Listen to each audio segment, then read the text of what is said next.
सहनाववतु सहनो भुनक्तु सह वीर्यं करवावहे तेजस्विनावधीतमस्तु मा विद्विषावहे। ओम शांतिः शांतिः शांतिः। कृष्णाय वासुदेवाय हरे परमात्मने प्रणतक्लेशनाशाय गोविंदाय नमो नमः। गुरुर्ब्रह्मा गुरुर्विष्णु गुरुर्देव महेश्वरा गुरुर्साक्षात् परब्रह्म तस्मै श्री गुरवे नमः। त्रैगुण्य विषया वेदा निस्त्रैगुण्यो भवार्जुनो निर्द्वन्द्वो नित्यसत्त्वस्थो निर्योगक्षेम आत्मवान। भगवंताच्या असीम कृपेने, विश्वमौली ज्ञानोबरायाच्या असीम कृपेने, सकल संतांच्या आशीर्वादाने, सद्गुरुदेवाच्या आशीर्वादाने चालत असलेल्या या नित्य ज्ञानेश्वरी चिंतनामध्ये आज आपण दुसऱ्या अध्यायातील 45 क्रमांकाचा श्लोक, ज्ञानेश्वरीतील दुसऱ्या अध्यायातील 45 क्रमांकाचा श्लोक सेवेसाठी निवडलेला आहे। तर भगवंत अर्जुनाला उपदेश करत असताना भगवंत अर्जुनाला सांगत आहे की अर्जुना,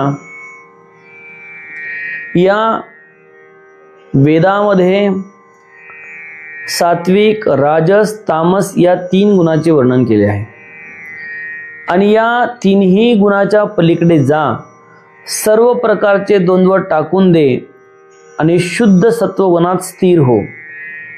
योगक्षेमाची काळजी करू नकोस आणि चित्त पूर्णपणे आत्मस्वरूपी स्थिर कर। फार सुंदर उपदेश भगवंताने या ठिकाणी अर्जुनाला केला की वेद जो आहे त्यामध्ये अनेक प्रकारे वर्णन आहे। सत्वाचं वर्णन आहे, राजसिक वर्णन आहे, तामसिक वर्णन आहे।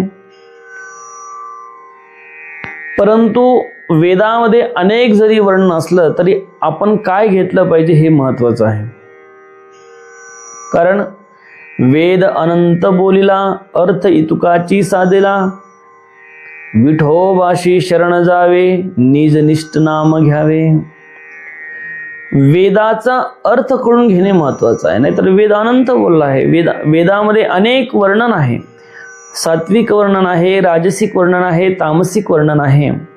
म्हणून या तिन्ही गुणाचे वर्णन यामध्ये आहे। या तिन्ही गुणाच्या तो पलीकडे जा आणि सर्व प्रकारचे द्वंद्व टाकून दे।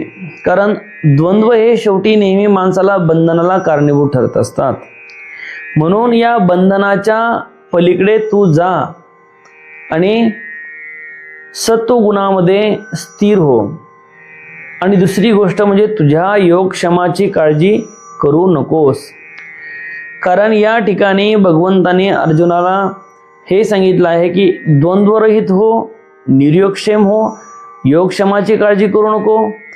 कारण जो साधक असतो त्या साधकाने आपल्या योगक्षेमाची काळजी त्यांनी केली नाही पाहिजे। कारण त्याची योगक्षेम जो आहे, त्याचा योगक्षेम तो भगवंत चालवत असतो, आपण त्याच्यावर चिंतन करणारच आहे।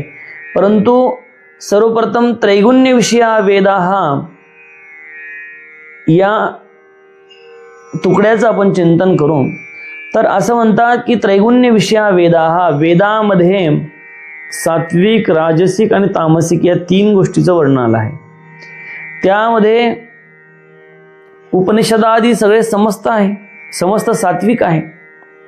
त्याच्यानंतर कर्मकांड जो आहे तो राजसिक भाग आहे आणि अन्य जे आहे, जे सत्वामध्ये नाही, जे राजसामध्ये नाही, ते तो जो भाग आहे तो तामसिक आहे।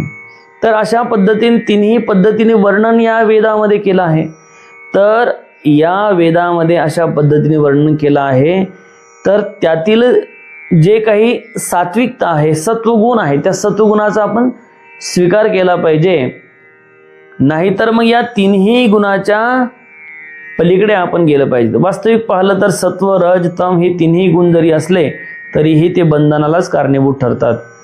गुण म्हटले की ते बंधनाला कारणीभूत आहे, गुण म्हटले की संसाराला. आणि म्हणून भगवंत सांगतात तू नैस्त्रैगुण्य हो, की गुणाच्या पलीकडे जा. कारण गुण जे आहे ते गुण तुम्हाला बंधनाला प्राप्त करतात. सात्विक जरी असेल तरी तो गुण आहे, राजसिक असेल तरी गुण आहे, आणि तामसिक असेल तरी गुण आहे. तर या कोणत्या गुणापासून काय सुखदुःख होतात, काय गोष्टी निर्माण होतात ते तर पुढे सांगणारच आहेत. परंतु त्याच्या अगोदर आपण निर्द्वंद्व या शब्दाचा अर्थ पाहू. नैस्त्रैगुण्य म्हणजे एकतर तू गुणाच्या पलीकडे जा आणि तिन्ही गुण कार्य असलेल्या संसाराची इच्छेचा त्याग कर. संसार जो आहे तो तीन गुणापासून बनला आहे, सात्विक राजसिक तामसिक. आता सात्विक गुण कशाला म्हणतात, राजसिक कशाला म्हणतात आणि तामसिक कशाला म्हणतात? आळस हे तामसाचं लक्षण आहे, कर्मटपणा हा झाला राजसिक गुणाचं लक्षण, आणि भगवत चिंतन आदी सगळ्या गोष्टी ह्या सात्विक गुणाचं लक्षण झालं.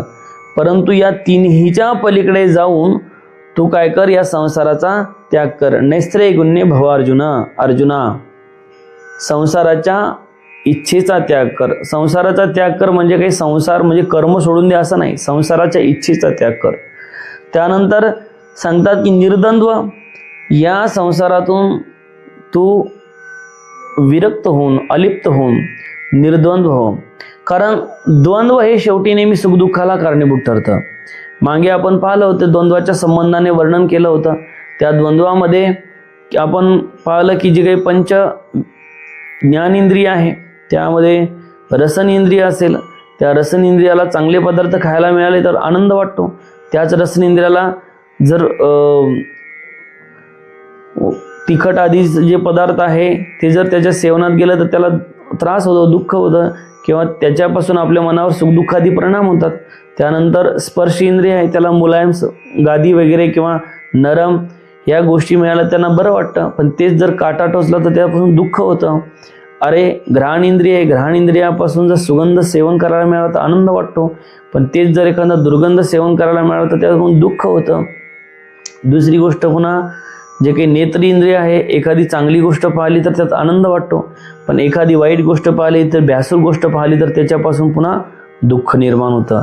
मग ह्या ज्या काही गोष्टी आहेत द्वंद्व हे चालतच राहणार आहे. म्हणून तू या द्वंद्वामध्ये अडकू नको, तू निर्द्वंद्व हो. निर्द्वंद्व तुझं जीवन झालं पाहिजे. त्यानंतर सांगितलं आहे नित्य सत्वस्थ, या द्वंद्वापासून रहित होऊन तू नित्य निरंतर राहणारा सर्वत्र परिपूर्ण असलेल्या परमात्मा जो आहे त्यात स्थिर हो. कारण जो नेहमी सात्विक आहे किंवा सत्वस्थ आहे, सात्विक आहे, तर तो कोण आहे? तो परमात्मा आहे. म्हणून तू या सगळ्यातून बाहेर निघ आणि त्या परमात्म्यामध्ये तुझी वृत्ती स्थिर कर. दुसरी गोष्ट निर्योगक्षेम, तू तुझ्या योगक्षेमाची काळजी करत बसू नकोस. आणि तिसरी गोष्ट म्हणजे आत्मवान, तू केवळ परमात्मा पारायण होय, त्याच्या व्यतिरिक्त तुला काहीही करण्याची गरज नाही. आता याच्या संबंधानं माऊलीने फार सुंदर चिंतन केलेलं आहे. त्या माऊलीचं जे काही चिंतन आहे ते चिंतन आपण पाहू. ज्ञानोबराय सांगतात की तीही गुणी अवृत्त हे वेद जाण निभ्रांत, म्हणून उपनिषदादी समस्त सात्विक ते. की हे जे तीन गुण आहे सात्विक राजस तामस, या तिन्ही गुणाने हे गुंपलेलं आहे. कोण? वेद.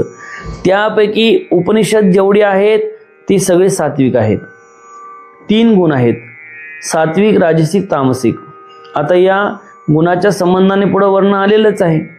तर हे सात्विक गुण कशाला म्हणतात, राजसिक कशाला म्हणतात, तामसिक कशाला म्हणतात ते आपण पुढे पाहणारच आहोत.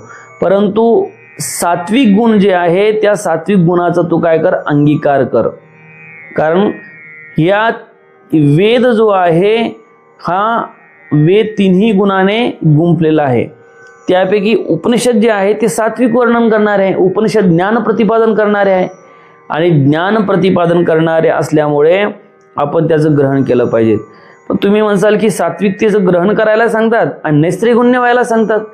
अरे बाबा, सुरुवातीला जर पायामध्ये काटा मोडला असेल तर त्यासाठी काटा काढण्यासाठी काटाच लागेल.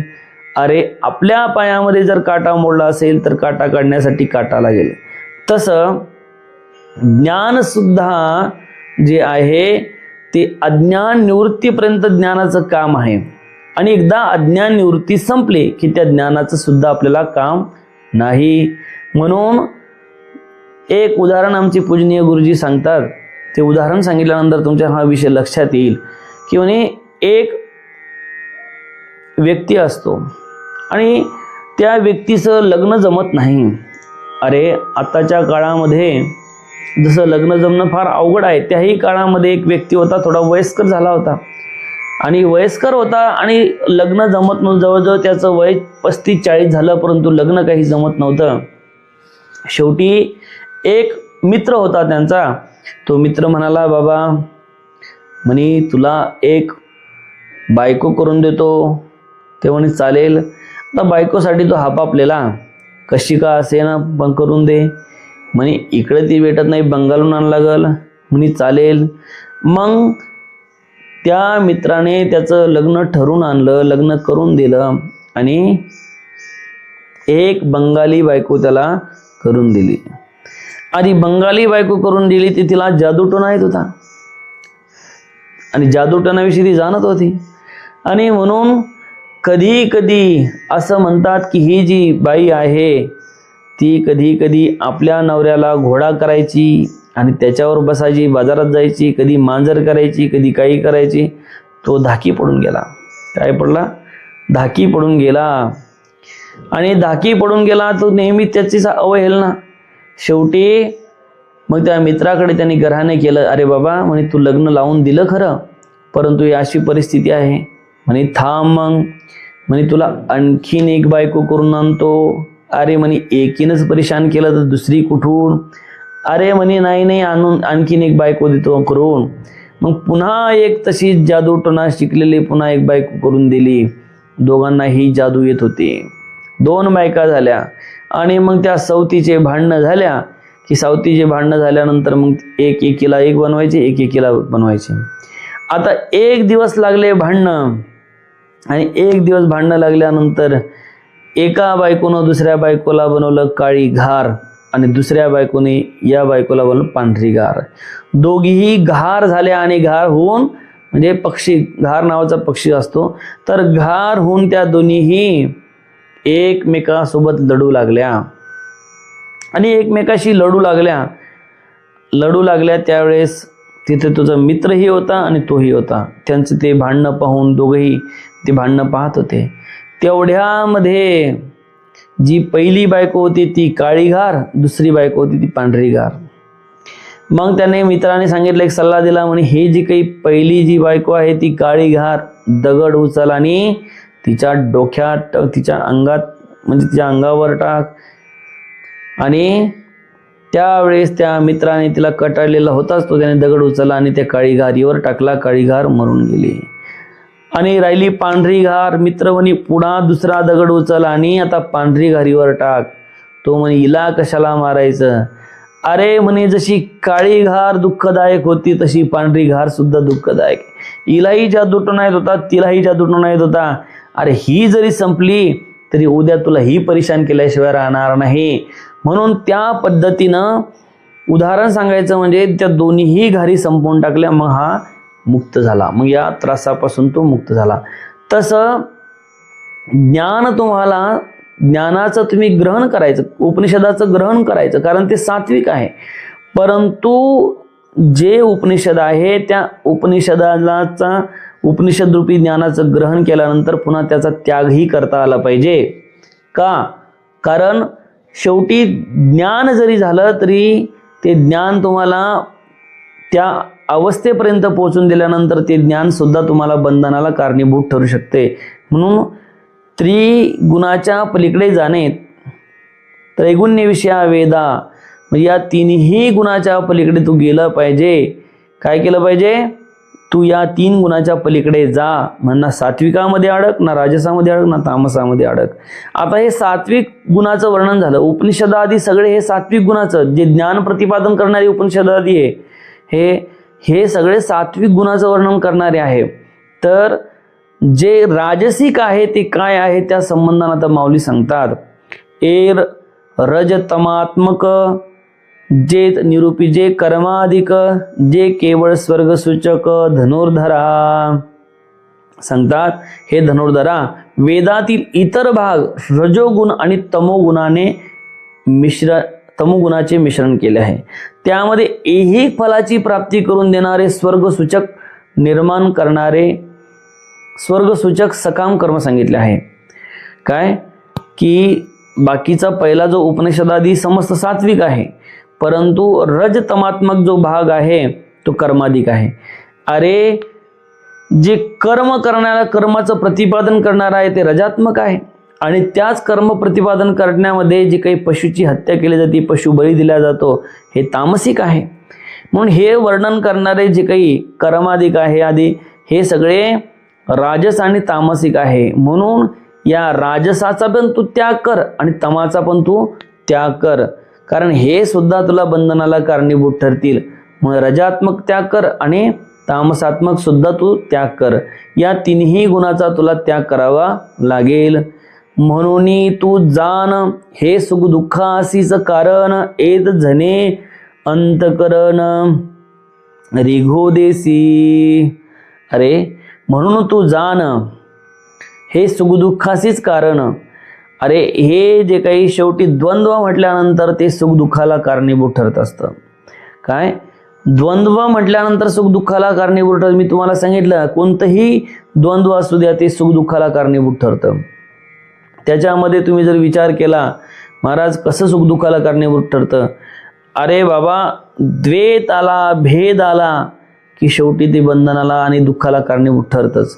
कसं कारणीभूत ठरतं, अरे जर एकत्व मानलं तर मग दुःख नाही, पण द्वैत माणसाला, द्वैत कसं की तुम्ही वेगळे, तुमच्या व्यतिरिक्त हे जग वेगळं, म्हणजे जीव जडाचा भेद तुम्ही मानला तर जडापासून तुम्हाला दुःख होईल, जडाच्या संबंधापासून तुम्हाला दुःख होईल. तुम्ही जर जीव जीवाचा भेद मानला की मी वेगळा आणि दुसरा जीव वेगळा, अशा पद्धतीचा जर भेद तुम्ही मानला तर जीव जीवाच्या भेदामध्ये तुम्हाला त्या पद्धतीने दुःख होईल.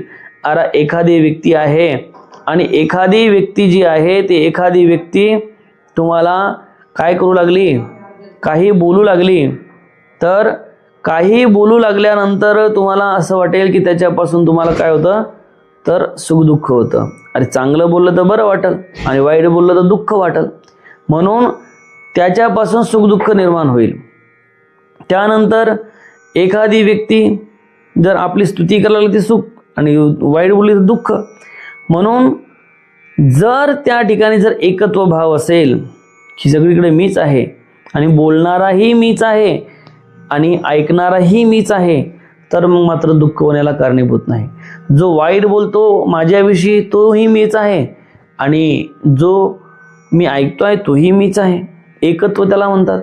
अरे उदाहरण असं सांगितलं जातं की एक 1857ची गोष्ट आहे आणि 1857च्या काळातली गोष्ट आहे.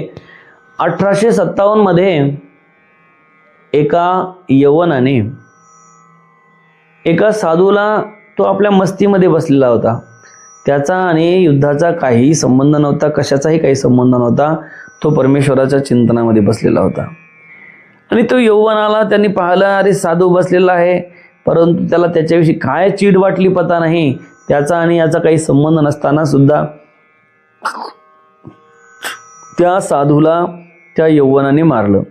आणि मारल्यानंतर खूप मारलं, त्या यौवन शिपायाने त्यांना मारलं आणि खूप मारलं आणि खूप मारल्यानंतर त्यांच्या अंगातून रक्त वाहू लागलं, सगळीकडून रक्त वाहू लागलं. त्यावेळेस मग गावातील लोक जे होते ते लोक जमा झाले आणि जमा झाल्यानंतर त्यांना कळालं की अशा पद्धतीने यौवन शिपायाने अशा पद्धतीने साधूला त्रास दिला, मारलं. त्यावेळेस सगळ्यांनी म्हटलं की आम्ही आत्ताच्या आत्ता त्याची व्यवस्था करतो. काय करतो? व्यवस्था करतो. असं म्हटल्याबरोबर त्या साधूने म्हणलं, अरे बाबा कोणाची व्यवस्था करता? अरे ज्याने मला मारलं तोही मीच होतो आणि ज्याने मार खाल्ला तोही मीच होतो. म्हणजे मारणाराही मीच आणि मरणारा सुद्धा मीच. म्हणजे त्याच्याही मध्ये तोच आत्मस्वरूप आहे, ते आत्मभाव आहे आणि माझ्याही मध्ये तेच आत्मतत्व आहे. त्याच्याही मध्ये ते आत्मतत्व आहे, माझ्याही मध्ये तेच आत्मतत्व आहे. म्हणून त्याच्याविषयी आकाश बाळगणे किंवा द्वेष बाळगणे हे शक्य नाही. तर जसं त्या साधूच्या मनामध्ये एकत्व भाव होता, त्याच्यामुळं स्वतःला मारून सुद्धा मीच मला मारलं अशा पद्धतीचा भाव त्यांच्या ठिकाणी निर्माण झाला.